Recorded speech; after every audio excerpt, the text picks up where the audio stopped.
La file est interminable et la scène quotidienne à La Havane, habituée aux pénuries. Ici, on peut attendre des heures dans l'espoir d'acheter du lait pour ses enfants. Ils n'avaient jamais touché au lait des enfants. Nous sommes habitués au fait qu'il n'y a pas de poulet ou qu'il faut un mois pour en avoir. Mais le lait était intouchable.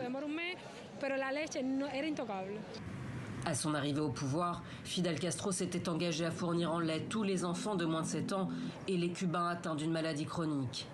Aujourd'hui, ce produit de première nécessité est devenu denrée rare, quasi introuvable dans les magasins d'aliments subventionnés comme dans les supermarchés. Aujourd'hui, j'ai découvert par hasard que le magasin La Isla de Cuba vendait du lait.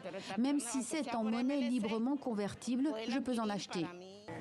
Dans ce magasin, seules sont acceptées les devises étrangères, comme le dollar américain ou l'euro, accessibles uniquement sur le marché parallèle. Et le prix du kilo de lait en poudre est loin d'être à la portée de toutes les bourses. Comme environ 70% de ces denrées alimentaires, l'île qui vit sous embargo américain depuis 60 ans importe son lait en poudre. Depuis 2000, les aliments sont exemptés, mais Cuba doit les payer comptant et à l'avance. Alors les livraisons viennent de Nouvelle-Zélande ou encore de Belgique. La pandémie les a bloqués et les producteurs comme Domingo Diaz manquent de moyens pour produire et subvenir aux besoins des Cubains. Nous avons des problèmes internes, mais l'embargo a un impact important, au moins à 90%, parce que nous n'avons plus de nourriture pour les vaches. Avec la crise sanitaire, Cuba a plongé dans sa pire crise économique en 30 ans. L'île manque de tout, ou presque. La réforme monétaire menée l'an passé a fait exploser les prix et contribué à un mouvement de colère inédit contre le régime cet été. Lundi, un nouvel impôt de 10% sur les produits agricoles vendus au détail est entré en vigueur.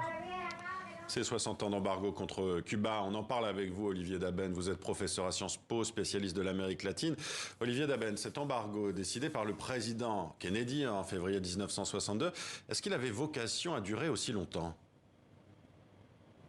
Ah, certainement pas. L'idée était de se débarrasser assez rapidement de ce régime taxé de communisme depuis Washington.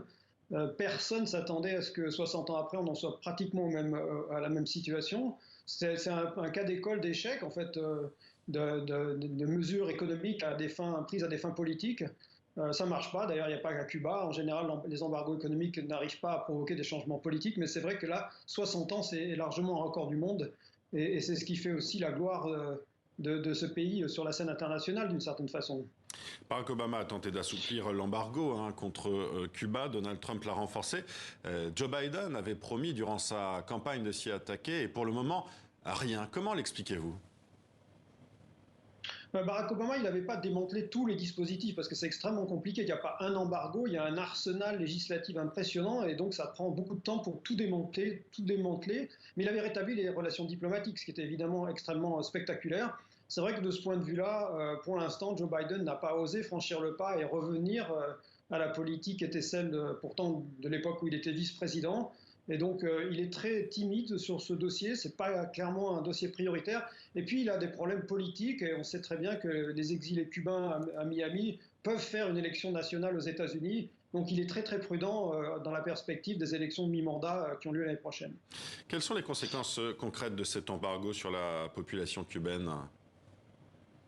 Comme l'a souligné votre reportage, les conséquences sont catastrophiques. La situation est difficile. Alors en plus, cette année, évidemment, comme vous l'avez dit aussi, avec la pandémie, ça ne fait qu'aggraver les choses. Donc il manque de tout. La vie des Cubains est extrêmement compliquée. Elle l'a toujours été finalement depuis des décennies. Mais il semble bien qu'on ait atteint, disons, le degré de désorganisation qui était de Cuba dans les années 90, c'est-à-dire tout est compliqué, mais par rapport au passé, ce qui en plus aujourd'hui aggrave la mauvaise humeur des Cubains, c'est qu'il y a beaucoup d'inégalités. En gros, il y a les Cubains qui ont accès au dollar et les autres sont dans une situation extrêmement précaire et difficile. Alors actuellement, Cuba, on l'a vu, vit une de ses pires crises économiques, provoquée notamment par la pandémie de Covid. Mais du côté des critiques du régime, on explique aussi que si la situation est si mauvaise, c'est aussi à cause du gouvernement et de sa gestion du pays, et pas seulement à cause du coronavirus ou de l'embargo. Est-ce que c'est une analyse que vous partagez ? Certainement, il y a un certain nombre de réformes qui sont discutées depuis des années, voire des décennies, comme par exemple la réunification monétaire, comme par exemple l'autorisation des activités privées. qui sont des réformes qui n'ont jamais vraiment été mises en œuvre de façon approfondie. Et donc, le nouveau président, depuis 2019, Diaz-Canel, est timide sur cette question-là. Tous les économistes s'accordent à penser qu'il y a des réformes urgentes à mettre en œuvre, et elles concernent principalement autoriser les initiatives privées, ce qui n'était pas possible dans le Cuba socialiste depuis des décennies. Olivier Daben, dernière question. Est-ce que cet embargo peut être levé? Vous l'avez dit tout à l'heure, hein, il y a des législations extrêmement difficiles, je crois, à toucher par les politiques. Hein. Oui, c'est ça, c'est un arsenal. Hein. Donc il y a beaucoup de mesures qui ont été prises au fil des années. Tout n'a pas été décidé dans les années 60. Donc au minimum, on pourrait s'attendre à ce qu'il y ait une levée d'embargo sur certains produits de première nécessité, voire sur des médicaments, des choses comme ça.